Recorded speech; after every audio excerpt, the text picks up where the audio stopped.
आता आपल्या आवडत्या मालिकेचे संपूर्ण भाग मालिका प्रसारित झाल्यानंतर लगेचच पाहू शकता फक्त सन नेक्स्ट वर. भारतातील प्रेक्षकांसाठी मोफत सेवा. रामकृष्ण हरी माऊली. मी अक्षया नाईक तुम्हा सगळ्यांचं स्वागत करते सन मराठी प्रस्तुत वारसा कीर्तनाचा या आपल्या भक्तिमय कार्यक्रमात. आज सकाळी माझ्या भाचीने माझ्या आईला एक प्रश्न विचारला. आजी, आपण रोज देवापुढे दिवा का लावतो? ती वात तर नंतर जळून जाते. त्यावर माझी आई असं म्हणाली, अगं ती वात जळत नसते, ती उजळत असते. संतांचे विचार देखील असेच असतात. वेगळ्या दृष्टिकोनातून पाहिलं की नव्याने समजतात. आज आपल्या सोबत आहेत हरिभक्त परायण श्री जलाल महाराज सय्यद. चला तर मग सुरू करू आजचा कीर्तन सोहळा. राम कृष्ण हरी राम कृष्ण हरी जय जय राम कृष्ण हरी राम कृष्ण हरी जय जय राम कृष्ण हरी जय राम कृष्ण हरी जय जय राम कृष्ण हरी हरि जय जय राम कृष्ण हरि हरि जय जय राम कृष्ण हरि हरि हरि हरि जय जय राम कृष्ण हरि राम राम राम जय जय राम कृष्ण हरि जय जय जय जय जय जय जय राम कृष्ण हरि हरि हरि हरि जय जय राम कृष्ण हरि.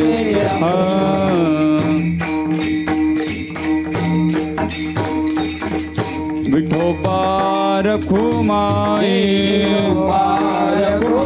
जय विठोबा रखुमाई विठोबा रखुमाई विठोबा रखुमाई विठोबा रखुमाई विठोबा रखुमाई विठोबा रखुमाई विठोबा.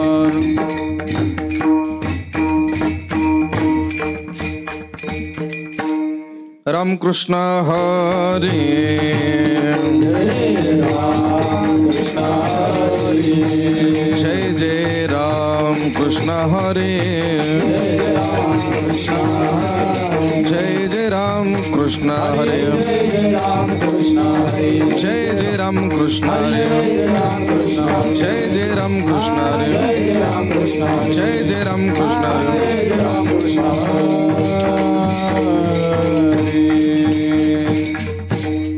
रूप पाहता लोचनी सुख झाले वो साजणी सुख झाले वो साजणी सुख झाले वो साजणी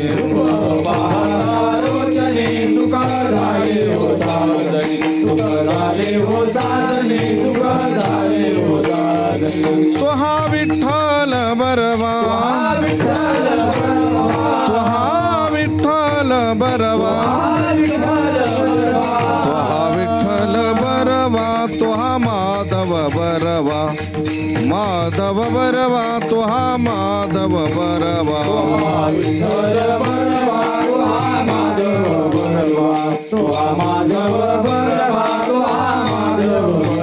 बहुता सुकृताची जोडी म्हणून विठ्ठली आवडी विठ्ठली आवडी म्हणून विठ्ठली आवडी सुकृताची जोडी म्हणून विठ्ठली आवडी म्हणून विठ्ठली आवडी म्हणून विठ्ठली आवडी. तो हा विठ्ठल बरवा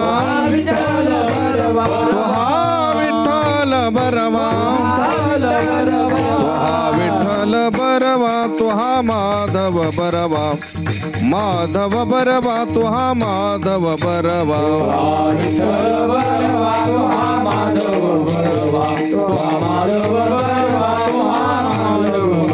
बहुता सुकृताची जोडी म्हणून विठ्ठली आवडी विठ्ठली आवडी म्हणून विठ्ठली आवडी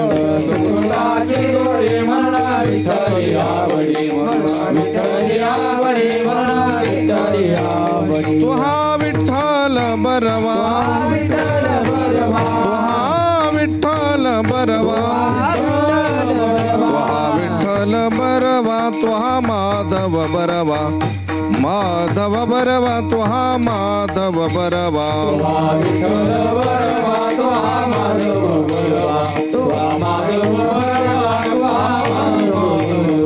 सर्व सुखाचे आगरण सर्व सुखाचे आगरण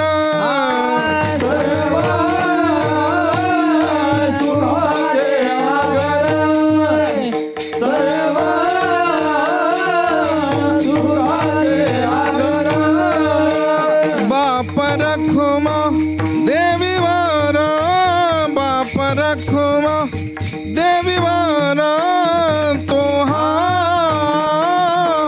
विठ्ठल बरवा तो हा माधव बरवा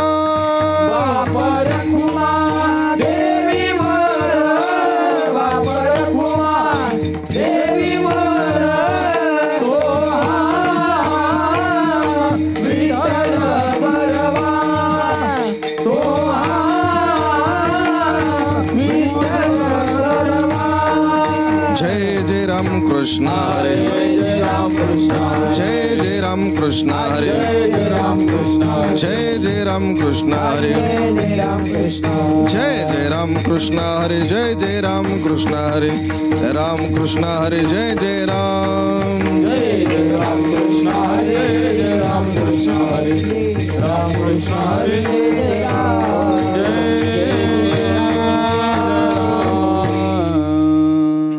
योगी पावन मनाचा साहे अपराध जनाचा साहे अपराध जनाचा साहे अपराध जनाचा योगी पावन मनाचा साहे अपराध जनाचा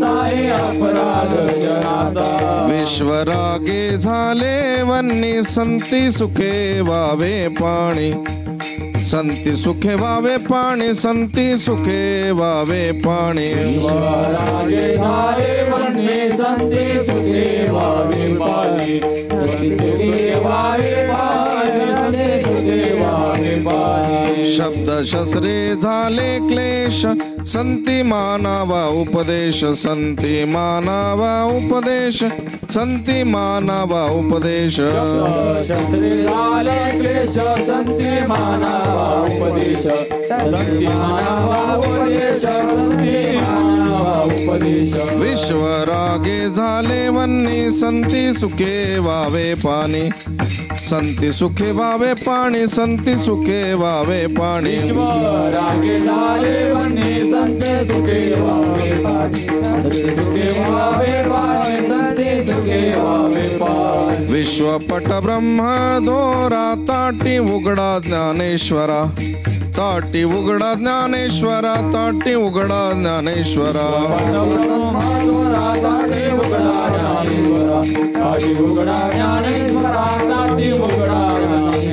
विश्वरागे झाले वन्नी संती सुखे वावे पाणी सुखे वावे पाणी संती सुखे वावे पाणी विश्वरागे झाले वन्नी संती सुखे वावे पाणी सुखे वावे पाणी सुखे वावे पाणी हा विठोबा रखुमाई विठोबा रखुमाई विठोबा रखुमाई विठ्ठला विठ्ठला विठ्ठला विठ्ठला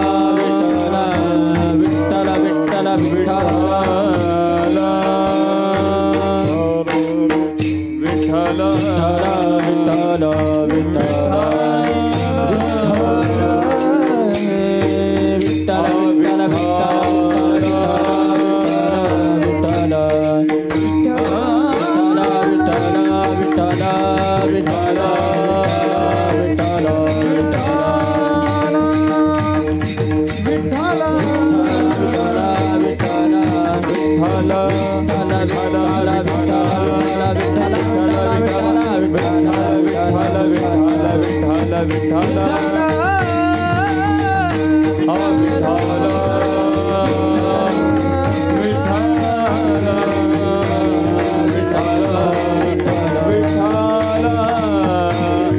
विठ्ठल पुंडरी कवरदारी विठ्ठल श्री ज्ञानदेव पंढरीनाथ भगवान की माऊली ज्ञानेश्वर महाराज की जगद्गुरु तुकाराम महाराज शांती ब्रह्म एकनाथ महाराज सद्गुरु जोग महाराज विठ्ठल विठ्ठल विठ्ठल विठ्ठल विठ्ठल विठ्ठल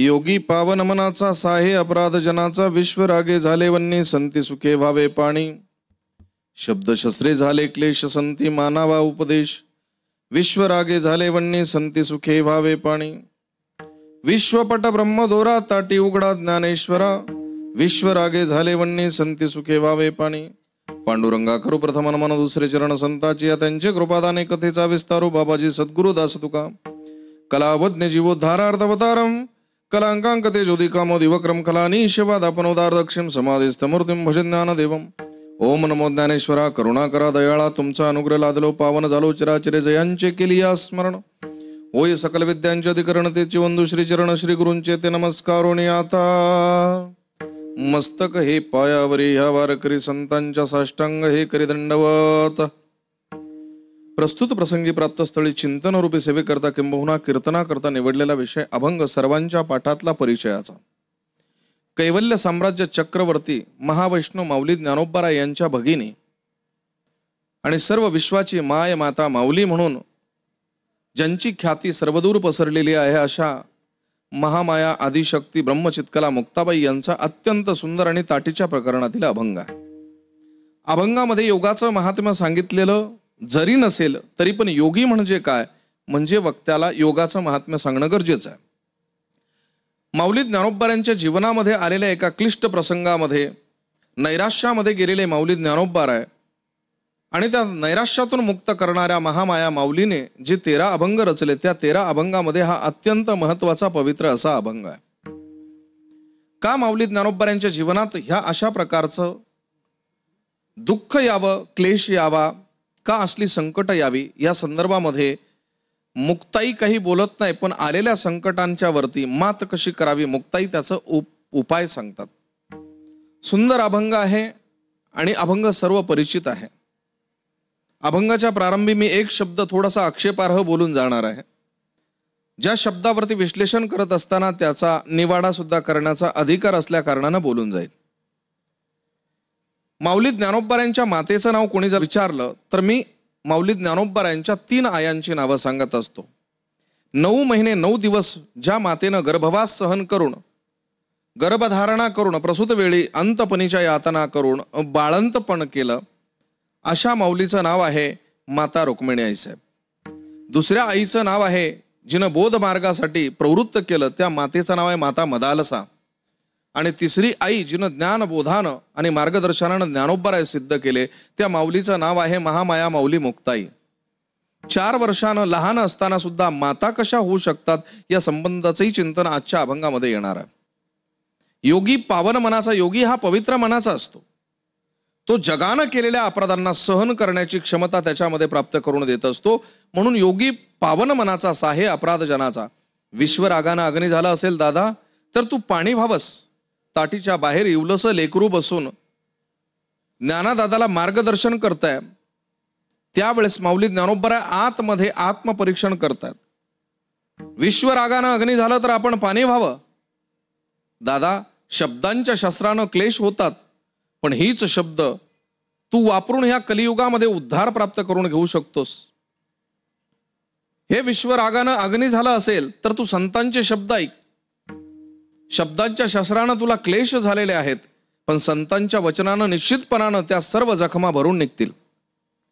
अंतःकरणामध्ये उमगलेली सर्व स्पंदनं जी आहेत त्याला चेतना दे.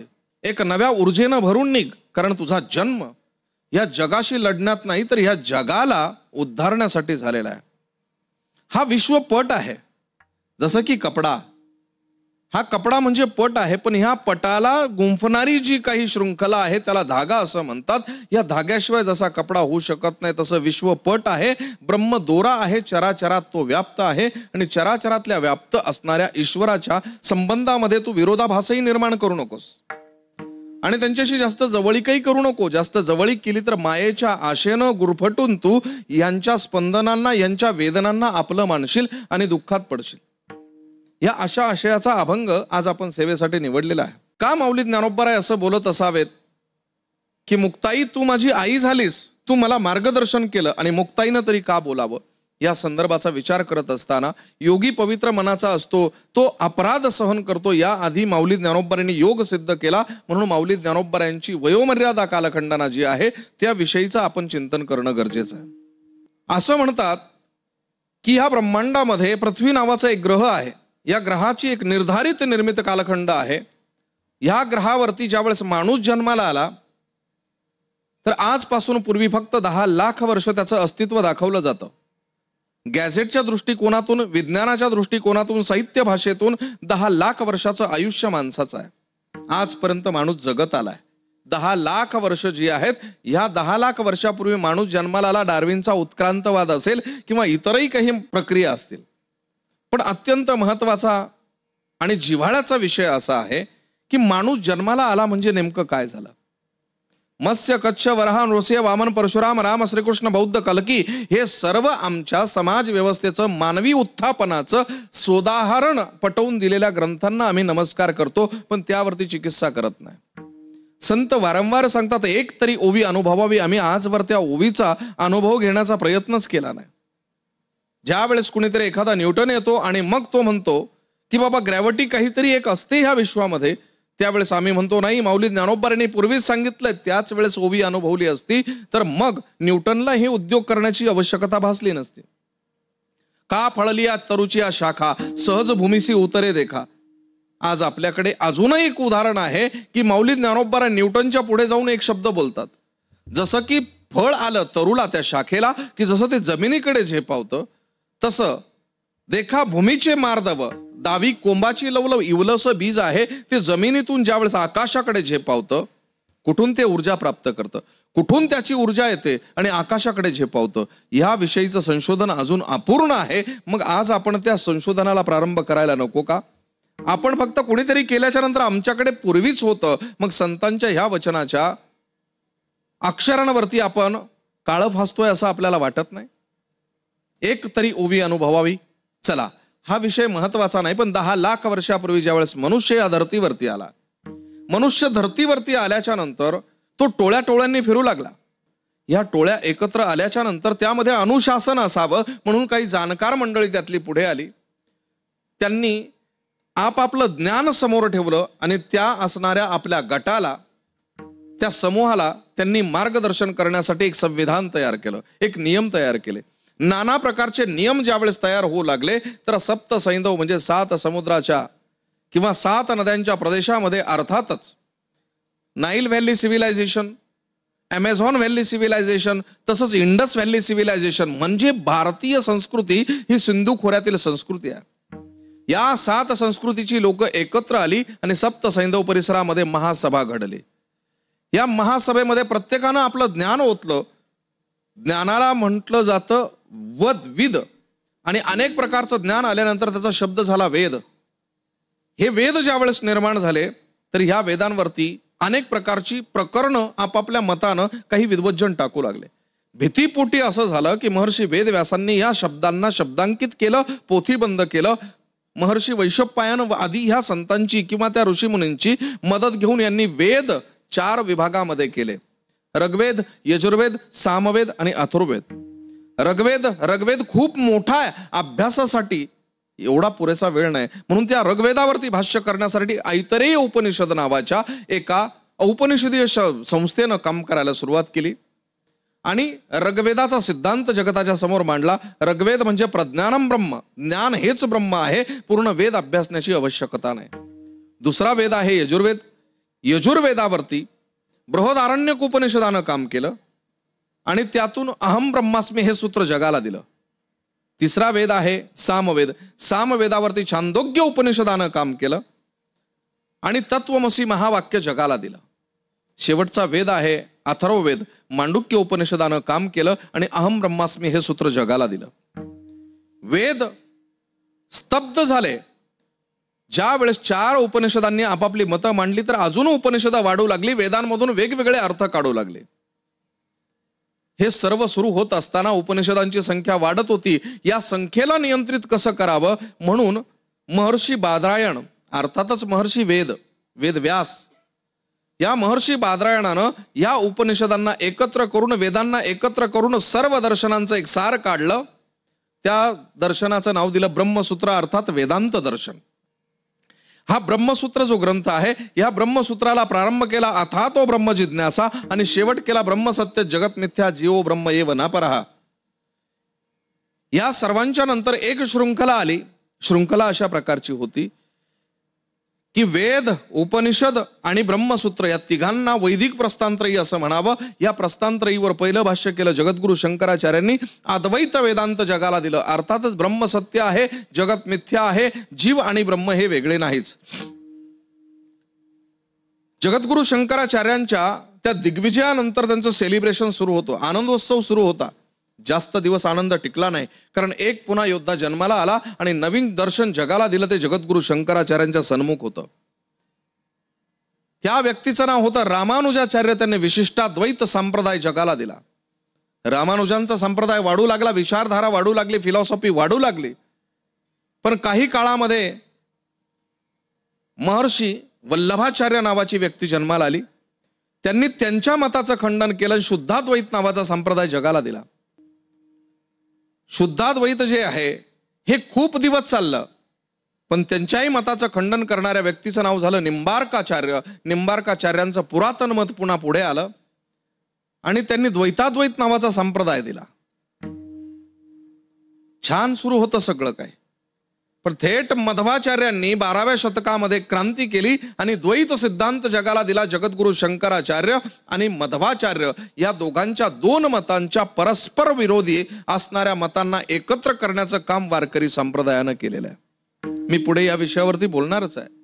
अद्वैत आणि द्वैत, कोणी जर मला विचारलं वारकरी संप्रदाय किती मोठा आहे, तर मी त्यासाठी सांगू शकेन की वारकरी संप्रदाय इतका मोठा आहे की जगद्गुरु शंकराचार्यांचं अद्वैत आणि मध्वाचार्यांचं द्वैत दोघांनाही आपल्या पोटामध्ये सामावून आणि त्यांना योग्य सन्मानानं वागणूक दिली जाते, असा हा वारकरी संप्रदाय. पुढे मतमतांतर वाढत गेली आणि माऊली ज्ञानोबरायांच्या अंतःकरणात एक स्फुरलं. त्या माऊली ज्ञानोबरायांचा मी परिचय तुम्हाला देतोय. माऊली ज्ञानोबरायांनी थेट ईश्वराला प्रश्न केला. स्त्री आणि शूद्र ह्या 2 वर्गाला मुक्ती मिळावी म्हणून पहिलं आंदोलन केलं माऊली ज्ञानोबरायांनी. थेट वेदांना प्रश्न विचारला, देवाला प्रश्न विचारला. अहो हा वेदार्थ सागरू, जया निद्रिस्ताचा गुरु, जो स्वयं सर्वेश्वरू प्रत्यक्ष अनुवादला. हा वेद जो आहे प्रत्यक्ष अनुवादला भगवान परमात्मा खूप मोठा आहे. वेदू संपन्न होय ठाई, परी कृपणू ऐसा आन नाही, जो कानी लागला त्रयवर्णीयांच्या, 3 वर्णांच्या कानाला लागला. स्त्री आणि शूद्राचं कल्याण केलं ना. त्यावेळेस माऊली ज्ञानोबरायांची उंची केवढी माहितीये? त्यांनी स्त्री मुक्तीची चळवळ सुरू केली आणि जनाबाईला सांगितलं, रच, अभंग रचावे लागतील तुला. जनाबाईनं सांगितलं, मी स्त्री आहे तरी पण तुला अभंग रचावे लागतील. नको नको, जनी म्हणे ज्ञानदेवा बोला अभंग. मी काय बोलणार? अगं गोऱ्या थापता थापता बोलशील तू. जनाबाई, जात्याच्या ग मुखी घालिते ग मोत्याचे दाणे, जात्याच्या मुखी घालिते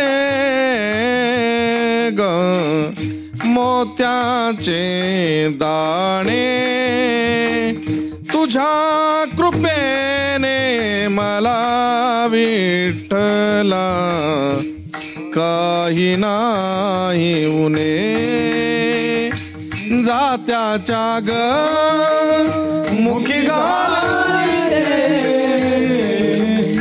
मोत्याचे दाणे, जात्याच्या ग मुखी घालिते मोत्याचे दाणे. जनाबाईला सुद्धा मुक्त कंठानं वागण्याचं, मुक्त कंठानं बोलण्याचं, अभिव्यक्ती स्वातंत्र्य निर्माण करून देणारे माझे माऊली ज्ञानोबा आहे. ज्ञानेश्वरीचं एक एक अक्षर जीवनाचं उद्धार करणार आहे. अमृत अनुभव, जीवनामध्ये आलेला अनुभव व्यक्त करणार आहे. चांगदेव 65 सारखा ग्रंथ, या सर्व ग्रंथांचा दाता माऊली ज्ञानोबा आहे. त्यांच्या जीवनात कधी प्रसंग येऊ नये का? येऊ नये. असं म्हणतात की माऊली ज्ञानोबा योगियांचे राजे आहेत, योगियांची माऊली आहेत. मग प्रश्न असा उद्भवतो, योगी म्हणजे नेमकं काय? योगाचे ते भाग्य क्षमा, आधी दमा इंद्रिय, अवघी भाग्य येते घरा देव सोयरा झालिया. अनेक प्रकाराने योग सिद्ध करता येऊ शकतो, सांगता येऊ शकतो. योगाचे 2 प्रकार सांगितले आहेत. एक आहे राजयोग आणि दुसरा आहे हठयोग. राजयोग म्हणजे काय? मूलाधार चक्र, स्वाधिष्ठान चक्र, मणिपूर चक्र, अनाहत चक्र, विशुद्ध चक्र, आज्ञा चक्र, षडचक्र असतात शरीरामध्ये. 3 प्रकारच्या नाड्या आहेत, इडा, पिंगला, सुषुम्ना, ज्याला इंग्रजीमध्ये स्पायनल कॉर्ड असं म्हणतात. ज्या वेळेस मनुष्य प्राण, अपान, व्यान, उदान, समान ह्या वायूचं संयमन करण्यासाठी यम, नियम, आसन, प्राणायाम, प्रत्याहार, ध्यान, धारणा, समाधी ह्या सर्व प्रक्रिया करतो, त्यावेळेस नाडी जागृत होते, षडचक्रांचं भेदन होतं, कुंडलिनी जागरण होते आणि त्यानंतर मग मनुष्य आत्मदर्शन करू शकतो. इथपर्यंत बरोबर आहे. मग योगी झाल्याच्या नंतर मनुष्यामध्ये सहिष्णुता हा गुण यायला पाहिजे ना दादा, तो तुझ्यात दिसत नाही रे. मग तू हठयोगी आहेस का? हठयोग म्हणजे काय? त्रिकूट, श्रीहाट, गोल्हाट, औटपीठ, ब्रह्मरंध्र आणि भ्रमर गुंफा या षडचक्रांच्या भेदनानंतर या सृष्टीच्या ग्रॅव्हिटीलाही चॅलेंज करता येतं. सृष्टी चक्राला सुद्धा आव्हान करता येतं, जसं की विश्वामित्रांनी केलं होतं. एकची छाटी तपिन्नली, एकीवरी एकी सृष्टी केली. त्या त्रिशंकूला अर्ध्यावरती तारांकित करून, अंतरित ठेवून जे काही कार्य केलेलं आहे ते कार्य मला तरी वाटतं की या हठयोगाच्या माध्यमातून असावं. मग हे सगळं करत असताना दादा, योगी असल्याच्या नंतर माणसानं हे सर्व काही करू नये का रे? सहिष्णुता तुझ्यामध्ये येऊ नये? शांतता तुझ्यामध्ये येऊ नये? शांत हो ना जरा. वारंवार मुक्ताई समजावून सांगतात, पण खरं सांगू मी तुम्हाला, त्याच्याही पलीकडे माऊली ज्ञानोबा सांगतात, योग याग विधी येणे नोहे सिद्धी, वायाची उपाधी दंभ धर्म. उदाहरण देतो मी तुम्हाला. देव बघितल्याच्या नंतर म्हणजे योगानं दंभ येतो म्हणजे नेमकं काय?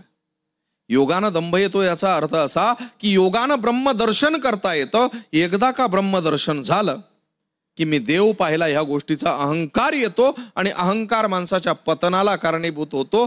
जर तुम्हाला तो अहंकार घालवायचा असेल ब्रह्मदर्शनाचा, तर तो ब्रह्मज्ञानानं घालवावा लागतो. कारण ब्रह्मज्ञान म्हणजे चराचरामध्ये ईश्वर आहे, मी कुणाच्या बरोबर तुलना करू आणि कुणाच्या बरोबर स्पर्धा करू. ऐसा ज्याचा अनुभव,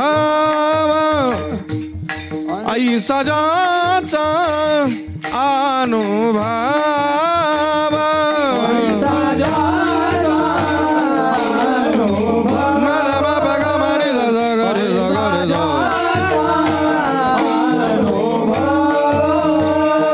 विश्वदेव सत्यत्वे, विश्वदेव सत्यत्वे, हो विश्वदेव सत्यत्वे,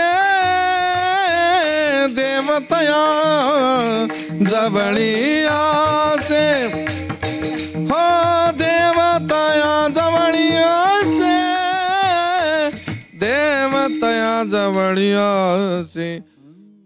ऐसा ज्याचा अनुभव, विश्वदेव सत्यत्वे ही संतत्वाची व्याख्या. मग आता प्रश्न असा उद्भवतो की ज्ञानोबांच्या जीवनात हा प्रसंग यावा का? छोटासा प्रसंग आहे. ज्या वेळेस या भावंडांना बहिष्कृत केलं गेलं, विठ्ठलपंतांना बहिष्कृत केलं गेलं, सिद्ध बेटावरती स्थिरावले. एक छोट्याशा मोडक्या झोपडीमध्ये ही 4 भावंड राहू लागली. विचार करता जीवन इथेच जगायचं का म्हणून ही 4 भावंड त्या ठिकाणी स्थिरावली. भीती कुणाची बाळगायची? चोरांची भीती नाही, कारण या निर्जन वनामध्ये कोणी येणार नाही. हिंस्र श्वापद आमच्या जवळ येऊ शकणार नाही. याचं कारण आमच्या सोबत निवृत्ती दादासारखा महायोगी आहे, नाथ पंथाचा एक मुख्य प्रवर्तक आहे. भीती कुणाची नव्हती. भीती वाटत होती फक्त पोटाची. चारही भावंड संध्याकाळी पूर्ण आशेनिशी त्यांना वाटलं की आता आपण काहीतरी करावं. झोपलेले आहेत. या 4 भावंडांची जीवनशैली कठीण होती. ज्ञानोबाराय सकाळी उठले, मुक्ताईनं सांगितलं की भूक लागली आहे, माझ्या सोपान काकाला भिक्षेला जा. ज्ञानोबाराय भिक्षेसाठी जातात. तिकडे ताडण झालं. विसोबा चाटींनी मारलं. मुदगुल शास्त्रींचे अपशब्द आले, वामन भटाचे आले आणि माऊली ज्ञानोबाराय ताटी लावून बसले. मुक्ताई म्हणू शकत होती, ब्रह्मांड जाळण्याची क्षमता तुझ्यात आहे. जो पाठीवर मांडे भाजू शकतो, मग तू ह्या प्रतिस्पर्ध्यांचा का नायनाट करत नाही? भिंत चालवू शकतोस ना, मग या जडत्वावरती अधिकार तू का गाजवू शकत नाही? या जीवांना काय रे? मुक्ताई हे सगळं बोलली नाही. मुक्ताईनं आपल्या ज्ञानगर्भामध्ये ज्ञानादादा नावाचा एक बाळ, ज्ञानेश्वर नावाचा एक बाळ वाढवायला सुरुवात केली. हळूहळू गर्भ वाढत होता आणि मुक्ताई बोलू लागल्या, दादा हे सगळं सुरूच असणार आहे रे. तू ताटी लावून बसलास, तू रुसला ना जगावर. माझ्या 2 प्रश्नांची उत्तरं मला हवी आहेत. हे जग कोण आहे आणि दुसरा प्रश्न, तू कोण आहेस? आहे मी कोण हा विचार करण्यासाठी मुक्ताईनं पहिला शब्द टाकला, दादा योगी हा पवित्र मनाचा असतो. जगानं अपराध करावे आणि त्यानं सोसावे हा त्याचा गुण त्याच्यामध्ये येणार कधी? तुझ्यात आला नाही. याचा अर्थ तू योगी आहे की संत आहे? हा पहिला जो टोला लगावला तो म्हणजे अभंगाचं प्रथम योगी पावन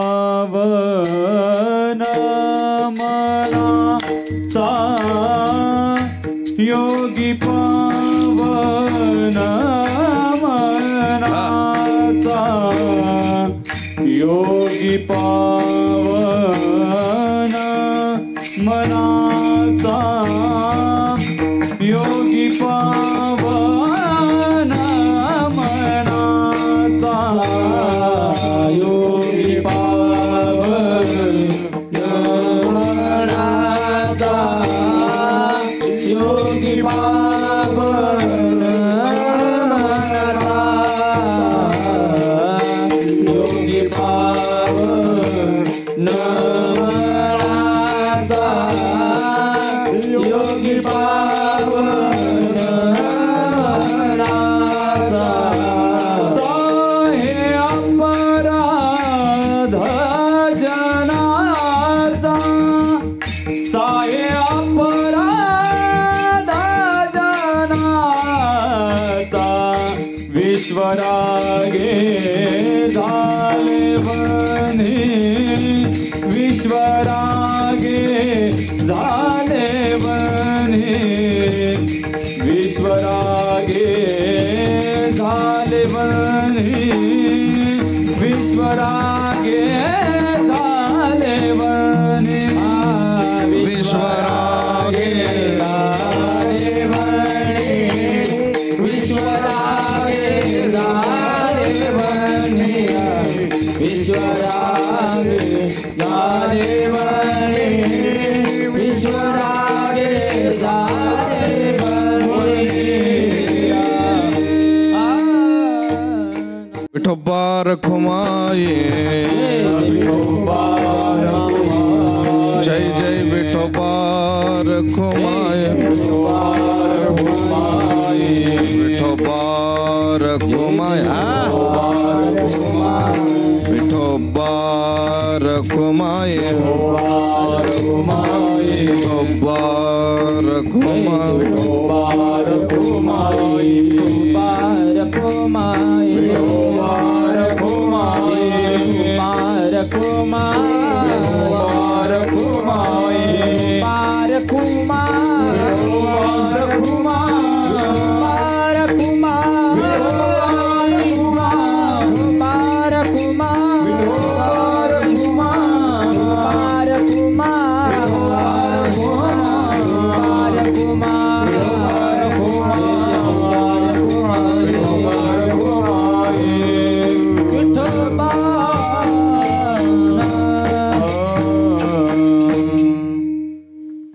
योगी पावन मनाचा साहे अपराध जनाचा, विश्वरागे झाले वन्य संती सुखे व्हावे पाणी. योगी हा पवित्र मनाचा असतो.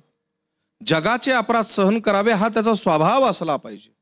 मुक्ताई ज्ञानदेवाला सांगत असताना 13 अभंगांपर्यंत एक ज्ञानाचा पुतळा त्या ज्ञानगर्भातून तयार होतोय.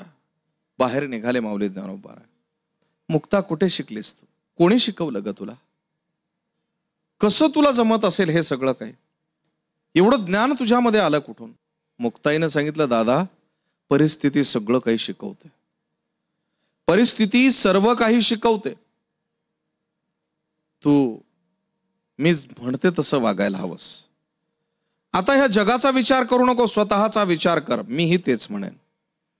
आपण दुःखी का आहोत याची कारण शोधणं गरजेचं आहे. दुःखाचं निवारण आपोआप होईल. जगातला प्रत्येक जीव हा दुःखी का आहे तर याचं कारण तो काळजी करतो, विचार करतो. उद्याचं काय, उद्याचं काय, काल काय झालं आणि उद्या काय होणार, ह्या 2 गोष्टींच्या चिंतेमध्ये त्याची चिता तयार होते. पण खरं सांगू मी तुम्हाला, एक वाक्य बोलेन मी, ये दुनिया कल भी थी प्यारे और कल भी रहेगी.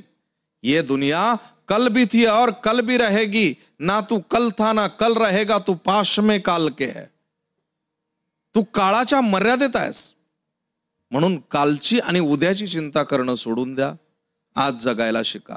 हे जग कालही चाललं, उद्याही चालणार आहे. आज चालतंय, विशेष काय? आपण इथे पाहुणे आहोत. वस्ती कर वस्ती आला, प्रातःकाळी निघून गेला, तैसे असावे संसारी. संतांनी आम्हाला वारंवार शिकवलंय, पण आमच्या मस्तकात ते बसत नाही. कारण आम्ही पुस्तकांच्या जवळ जात नाही. पुस्तकांच्या जवळ गेलो की आमची मस्तक सशक्त होणार आहे. ज्याचं मस्तक सशक्त होईल ना ते कुणाच्या समोर नतमस्तक होणार नाही. म्हणून सशक्त होण्यासाठी पुस्तकांचा आश्रय घ्यावा. हे विश्व जे आहे ना, हे विश्व ताडण करणारच आहे. लोक त्रासच देतात. लोकांचा विचार करायचा नाही. कारण तो स्वतःच्या कृत्यासाठी कधीही वकिली करायला तयार असतो. दुसऱ्यांच्या चुकांसाठी नेहमी न्यायाधीश बनत असतो. मुक्ता खूप काही शिकवलंस. ज्ञानोबा स्वतः त्या कुटीमध्ये बसलेले आहेत, ताटी लावून बसलेले आहेत. काय करावं कळत नाहीये. मुक्ता वारंवार म्हणते की जर जगाचा उद्धार करायचा असेल तर पहिल्यांदा तुझा उद्धार करायला शिक. जर तू स्वतः सिद्ध नाहीस ना, उपयोग नाही. पहिलं स्वतःला ओळख आणि मग जगाचा शोध घे. आम्हाला जगाला शोधायचं असेल, ब्रह्मांडातली कुठलीही वस्तू शोधायची असेल तर कुठल्याही इलेक्ट्रॉनिक गॅझेटनुसार आम्ही एका क्लिकवरती ब्रह्मांडातल्या कुठल्याही गोष्टीला शोधू शकतो. पण स्वतःचा शोध घ्यायचा असेल तर स्वतःलाच प्रयत्न करावे लागतात. आणि स्वतःला स्व सापडला की जगाला शोधण्याची गरज नाही. तो जगाचा बाप त्याच्या घरी त्याला शोधत येईल. म्हणून शोधलं पाहिजे, स्वतःला शोधलं पाहिजे. तुम्ही स्वतःचं लोकेशन कधी कधी शोधा बरं जरा मोबाईलवरती. जिथे तुम्ही उभे आहात आणि जिथून तुम्हाला तिथे जायचं आहे तिथपर्यंत जो लोगो तुम्हाला दिसतो तो माझ्या पांडुरंगाचा गंध आहे. ज्या वेळेस तुम्ही स्वतःला शोधाल त्यावेळेस माझा पांडुरंग मस्तकी घेऊन नाचेन तुम्हाला, एवढं लक्षात ठेवा. म्हणून स्वतःच्या शोधार्थ माऊली ज्ञानोबा आहे स्वतःला शोधू लागले. आणि मग त्यांच्या लक्षात आलं या ब्रह्मांडाचा धनी जगद्गुरु शंकराचार्यांनी सांगितल्याप्रमाणे महायोग पीठे तटे भीमरथ्याम वरम पुंडरीकाय दातुम मुनिंद्रे समागत्य तिष्ठन्तमानंद कंदम परब्रह्मलिंगम भजे पांडुरंगम. हा भगवान परमात्मा पांडुरंगच आहे. या पांडुरंगाची वाट बघू लागले माऊली ज्ञानोबा आहे. सहज पूर्वेकडे बघायचे. जागृती पुसे साजनी कवन बोलिले अंगणी निरकितावो नयनी वृंदावनी देखिला मनी वेधुओ तयाचा पंढरी रायाचा. स्वप्न सांगे सुषुप्ती असे ममता हे चित्ती विठ्ठल होईल प्रचिती मग गरजती तुरिये. विरहिणी लिहून ठेवल्या माऊली ज्ञानोबारांनी. विरहिणीमध्ये माऊली ज्ञानोबा आहे एका प्रेयसीची भूमिका सिद्ध करतात. त्या ईश्वराला प्रियकर मानतात. निळीयच्या निशी विरहिणी पिशी आरळ शेज कैशी शेज बाजे. विरहिणी होतात माऊली ज्ञानोबा. आणि त्या विरहिणी प्रकरणामध्ये त्या प्रियकराच्या भेटीची जी आतुरता आहे ती व्यक्त करतात. प्रेमाचं प्रतीक म्हणून पक्ष्यांना सुद्धा वाटून टाकलेलं आहे. आजकाल दुसरे दुसरे पक्षी असतील, पण त्या काळी शूद्र मानला गेलेला आणि आजही शूद्र मानला गेलेला एक पक्षी, त्या पक्षाकडे बघून सुद्धा ज्ञानोबरांच्या मुखातून शब्द निघायचे. पहिलं तो गे कावू कोकताय कोकताय, पहिलं तो गे कावू कोकताय, पहिलं तो गे कावू कोकताय कोकताय, पहिलं तो गे कावू कोकताय. शकून घे माये सांगताय सांगताय, हा सांगताय. शकून गे माये सांगताय सांगताय सांगताय सांगताय. उड उड रे कावू तुझे सोन्यानं मडीन पाहू, पाहुणे पंढरीराव घरा कै येते. दही भाताची उंडी लावीन तुझे तोंडी, तया पडिये गोडी सांग पावेगी. वारंवार त्या पंढरीच्या पांडुरंग परमात्म्याच्या वाटेकडे बघू लागले. आला तो पूर्व पश्चिम उत्तर दक्षिण आग्नेय वायव्य ईशान्य नैऋत्य, वरची आणि खालची कुठल्याही दिशेनं आला ना. इथून प्रकट झाला ना, मग ज्ञानोबरांच्या मुखातले शब्द निघाले.